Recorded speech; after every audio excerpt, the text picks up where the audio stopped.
Today is May 13th. I'm really excited because this is where you start to see all the fruits of your labor come together. This part right here. Today we're going to be putting together a monotub. Right now I'm not sure the size of this bin. Maybe it says really big bin. I don't think I have enough substrate for this. Yeah, this is a 40 quart box right here. So I did a lot of research. I don't think I'm gonna need more substrate because the substrate that I have right here is a 5-pound bag, and I have 2 3-pound bags of grain. So I think I'm gonna put the 2 bags in the 1 substrate and kind of mix it up. I have a bag right here. This is gonna act as my liner.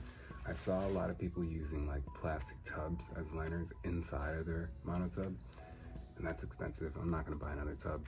So I'm using a plastic bag because once the mycelium starts to colonize the grain and then you put it in the substrate, once it begins to cake, it'll start to dry out once it's absorbed all that moisture. And I don't want any pins on the sides of my monotub. So I'm gonna be using a trash bag. I'm gonna clean it up real good. I'm gonna put it in a trash bag, and then when the grain shrinks or it soaks up all the moisture, the bag will kind of move with it. So I can kind of eliminate all of the side pinning and the pinning on the bottom that I won't be able to use. So I have my 2 grain bags over here. They look pretty much done. I wouldn't wait another day because I'm trying to avoid any pinning inside of the grain bags. I saw other people, they had problems with leaving them in their jars or their bags for too long, and they started to see mushrooms grow inside of the bag, and I want to avoid that. I want everything to be done in here. So I think now is prime sending conditions. It's very hard, very solid. You can hear that. And there's moisture and condensation on the bag. That's a good thing. That means that it's still breathing through the patch up here. So I'm gonna get my work area cleaned up. Here's what I'm working on. This is like my little work area. And I'm gonna be drilling holes. I have a box cutter and a flat screwdriver. I don't know how useful this is gonna be, but we're gonna be putting holes inside the tub because we wanna have tape over them to trap the condensation and the CO2 inside of the box so it could kind of fruit like that. And then once the fruiting conditions are met, we can take the tape off and put our filter patches, the same ones that I used for this right here. We're gonna be putting filter patches over the holes so we can allow that sort of fresh air exchange, because once they're in fruiting conditions, you're gonna wanna have oxygen as well as water in there, but you don't want any of it to come out. That's what the filter patch does. So yeah, I think we're pretty much ready. I got my gloves over here. I'm gonna spray everything down with alcohol in between each step. That's very important. Make sure your workspace is clean, and let's get started.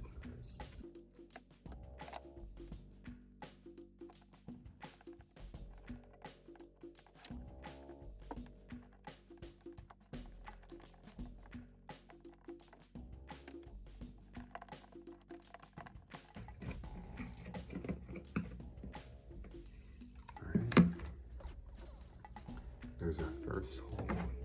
I'm gonna be putting maybe 3 on each side. 3 on each side sounds good. This would be easier and quicker if you use like a screwdriver or something, like a mechanical one or drill, but I don't feel like going through all of that. So I'm just gonna use my box cutter and my screwdriver, my flathead. But when you're doing this, you want to kind of keep it clean, so I left the lid on. I already cleaned inside of the tub. I'm going to clean it again just to be safe, and then I'm going to be cleaning the liner that I'm using. So it's rinse and repeat. You got your hole. You cover it up. I'm going to use painter's tape because it's really easy to use. It's real pliable, and it can get a close seal. I don't want to use plastic on plastic.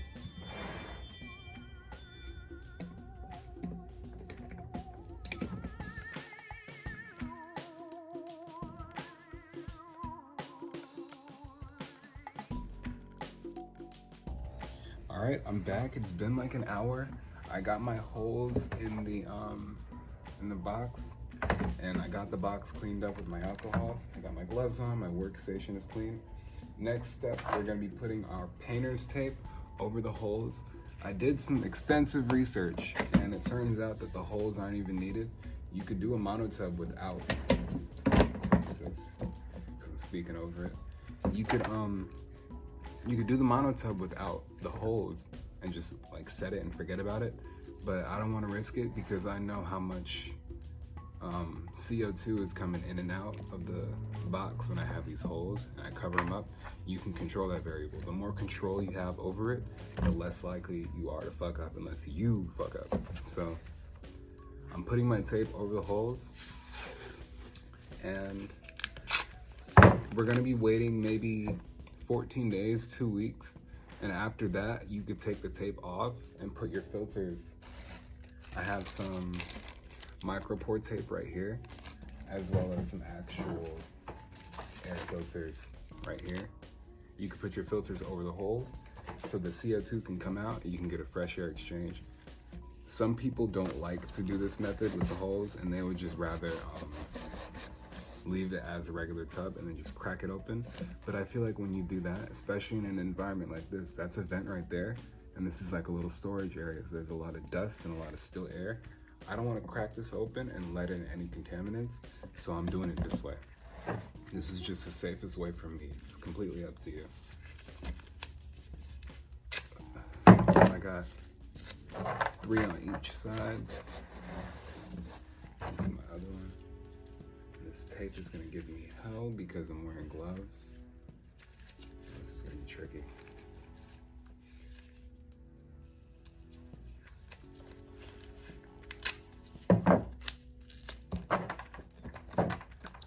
And if I'm not seeing the results that I should be seeing, I could always make the holes bigger, because one of my concerns is that when I put the big filter tape, like the patches, when I put them over the holes, there's not gonna be enough oxygen coming in. So worst comes to worst, I can make the holes bigger, or I could just crack it, which I want to avoid doing, but I'm doing it my way. So let's see.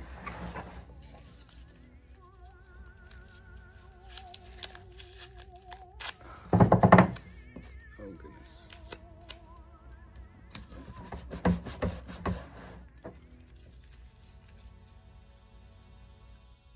This entire process takes maybe 2 months to do. Like if I were to start in March, it's May now, so I probably have some mushrooms growing by now. But it's one of those hobbies that you could start and then forget about it, and then come back in a few weeks, check on it, you know, like check up on it.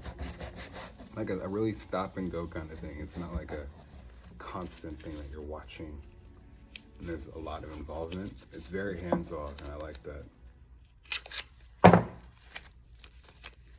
All right. So now that we have our holes all covered up on both sides, the next step would be to clean your box, but I already did that off camera. So now we can go straight into the substrate. What I have here, I believe, is manure-based CVG substrate. I know it's sterilized already, so I don't have to worry about contamination or anything like that. All I gotta do is cut the bag open, dump it in here. Oh! No, that's not what we're gonna do. We have a plastic bag. I'm using this as the liner because I've seen other people use like trays and stuff that they put inside of the tub, but I don't want to buy anything else. I already have everything I need. So I'm going to be putting the substrate in here. And I don't know if these come sterilized, so I'm going to sterilize it myself. This is going to be tricky. Here, let's put it in the bag, the box first. I hope this fits. No, it's not going to fit. My tub is too long. I have a solution for this. No.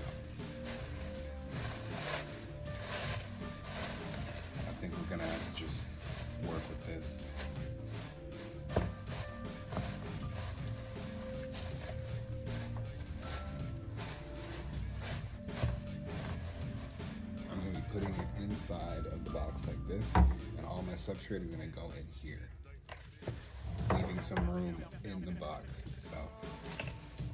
So I'm gonna have mushrooms growing out of a bag, not a box. And when it gets to a later point, when I've already sold the rest of my mushrooms and I gain some more revenue back, I'll buy more substrate so I can fill up this entire thing instead of using the liner method. I think that's what I'm gonna do.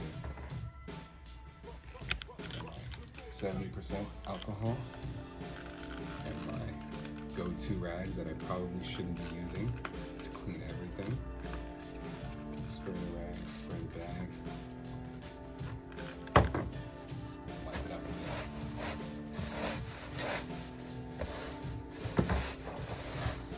Yeah, this is really hard to work with.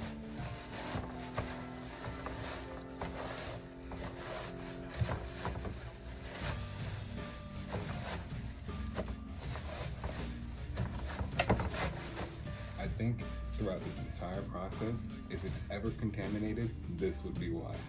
This trash bag, I've never seen anybody do this. But I don't know why, or I don't know how it could go wrong, unless I just got this trash bag dirtier by cleaning it. Alright, so we have our little workstation. We're gonna cut this bag open with my scissors that I definitely left right here. I didn't leave them here.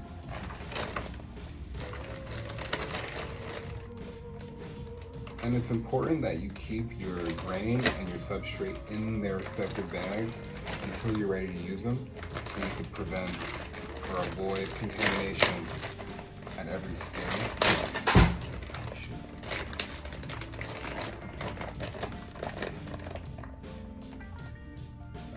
Doesn't smell like horse manure. Okay.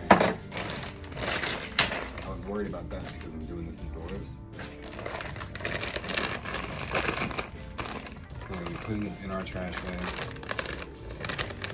You're going to want to try and break up the clumps when you can, because it can get clumpy when it's sitting in the bag. See this, I've got manure on my hands, but I'll try and do it with this hand. No, that doesn't work. Believe me, I'm putting dirt in the bag.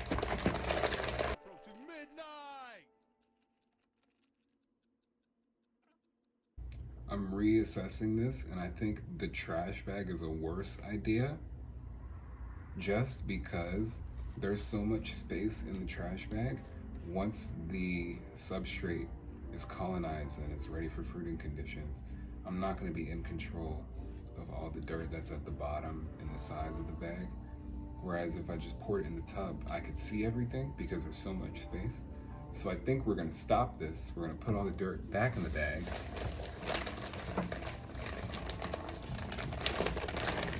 As much of it as we can.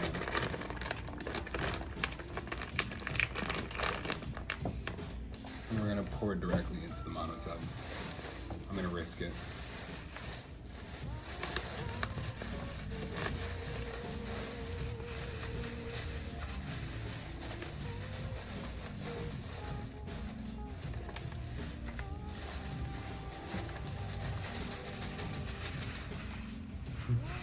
Nobody has ever second guessed themselves in a tutorial video, but I just did, and I think this is for the better. I don't want to lead you astray. So let's get this up out of the way. I'm going to dispose of this. And we're just going to pour it directly into the box.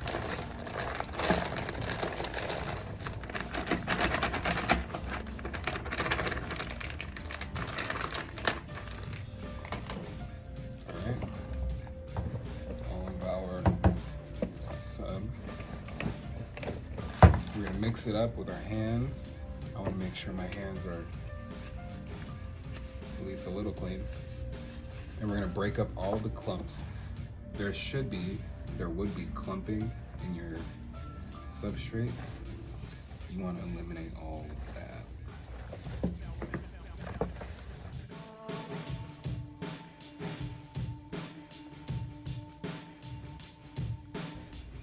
All right. My predictions for the depth of the substrate seem to be wrong. We have about an inch of depth. This is I think 40 quart bin, and I have a 5-pound bag of substrate. So I was thinking I need a little bit more, and I actually might have enough. I think the only big deal would be that I don't have enough to put another layer on top. But that's okay, because I also did some more research and I saw that a cover layer isn't super important. It's not imperative to the process, but it is encouraged because it helps moisture retain inside of the substrate. And you want to make sure this is a completely moist environment that you're working with. You don't want your cake to dry out. So I'm going to keep running through my fingers, breaking up any grain. Looks like this is a pretty big tub. Okay, I'm thinking maybe, okay, definitely over 5 ounces, I would say. This is pretty big. And B plus is a strain that typically grows taller and quicker. So I'm expecting within maybe 3 to 4 weeks, we'll see some mushrooms. So I'm excited. All right, now that we've run through our substrate, I'm gonna close this.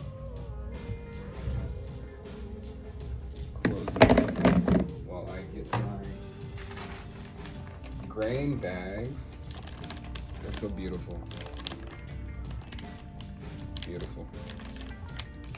I'm gonna cut these open and I'm gonna evenly distribute them throughout the soil, and I'm gonna try and get some of the substrate on top.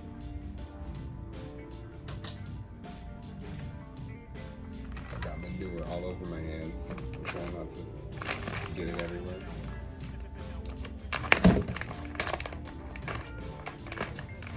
And when you're checking your grain, I don't want to speak over this, but when you're checking your grain, the telltale signs of contamination are going to be the smell. If the smell is sour, yeasty, or like fishy in any kind of way, you're going to want to throw it out. It should have like an earthy mushroom kind of smell, like mycelium. So let's check for that.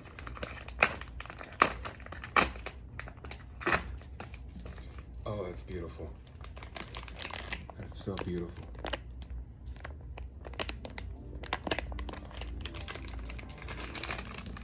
Let me take it, usually from its packaging. And smell check. Oh, that's good.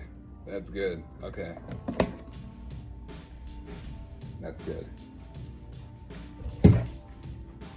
Of course it is. I did it. So we're gonna dump. You're gonna be gentle with it, but you're gonna be pushing it out of the packaging, and you're gonna break it up with your hands into your substrate. See, it's completely solidified. And it's shrunken. Oh,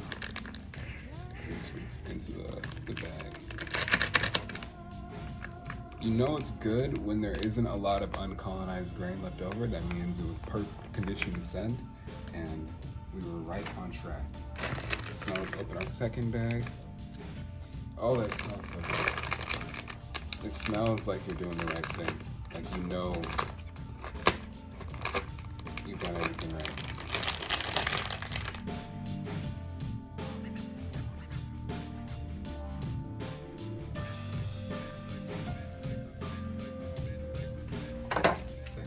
Check. This one's a little uncolonized, but I figure when we break it up, it's gonna look a lot better. Still solid to the touch, so it's a good thing.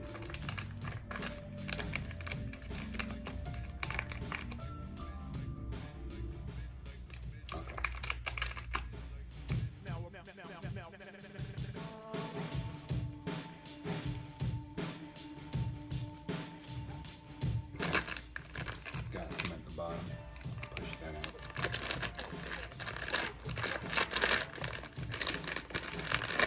not to get it everywhere because these are spores. You don't want anything growing in your carpet or your walls or anything. Alright. Now that we've got our grain inside our substrate, we're gonna break it up and mix it. I'm gonna try to keep one side unmixed so I can have enough to put on top.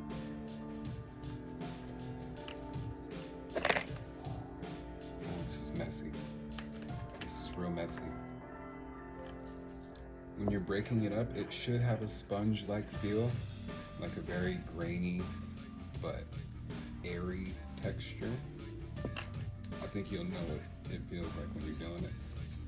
It shouldn't be squishy, and it shouldn't be, oh, that smell.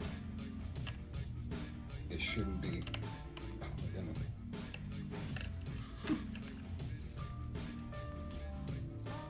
Oh, the smell is crazy. When you break it up, it definitely hits you.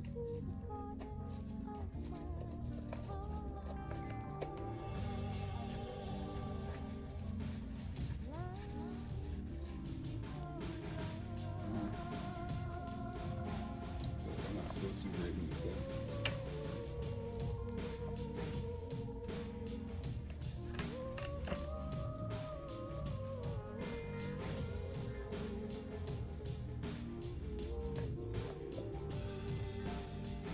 I think I actually have the perfect ratio of substrate to grain. I definitely have enough to cover the entire tub. This is just one. So pop the second one. Oh, the sound, it feels, this is unique.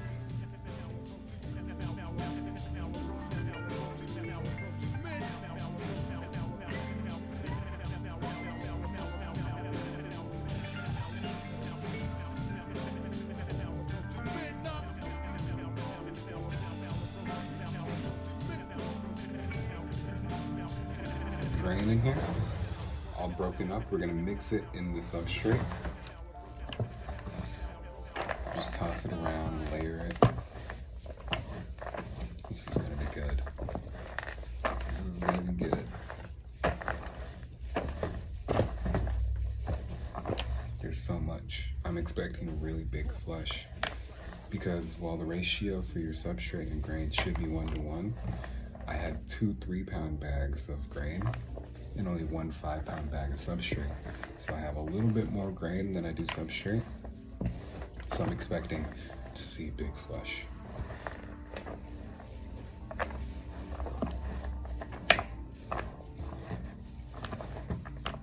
Once it's evenly distributed and you've gotten all the clusters broken, you're gonna layer it or flatten it, and then you're gonna layer it with the substrate that you didn't touch. You're gonna put that on top, so you have a bit of a coating layer. But the trick to this is making sure that your playing field here is all flat. That allows the most surface area for the mycelia to grow on top. You don't want all your growth to be underneath the substrate. I wish I could show you what I'm doing, but I don't want to touch my phone. So I'm gonna describe it to you.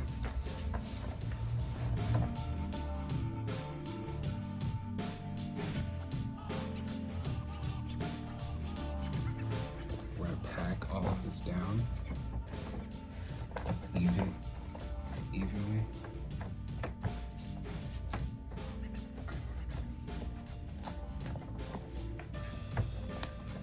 And when you mix it all together, it should be a little bit moist. You want some moisture in there, but I'm also gonna cover it up and go run and get a spray bottle so I could really regulate how much humidity is in here when I put the lid on.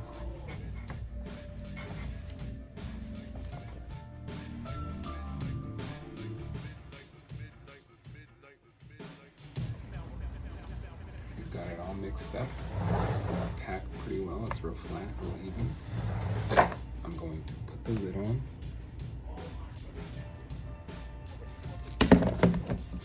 And from here, you're pretty much set. The way that I'm doing it, I haven't put them in fruiting conditions yet. We're going to be waiting about 2 weeks, and then we're gonna come back, take the tape off, check it. It should be completely white. There should be mycelium covering all of it, and the dirt right here is gonna be white too. You should see some condensation on the side of the box. Not too much. If it's too moist, you might risk contamination, so I don't want to spray it too much. Actually, I think I'm gonna leave it for a little bit and then see if it dries out and then spray it. But yeah, you want CO2 and condensation in here, so that's what we're gonna wait to see. It should take about 2 weeks. So from here, we're good to go. Let me rack my brain to see if I'm missing anything. I definitely have to clean up. You're gonna want to clean up after this step because you don't want anything growing on your floor or in your clothes or anything. But yeah, I'll update you probably the day after tomorrow or the day after that when I start to see some whiteness growing. Right now, it's just gonna look like dirt in a tub, so there isn't much else I could say. Let's get these off, and then lock up our bin. I'm gonna go look for a spray bottle. So I'll keep you updated.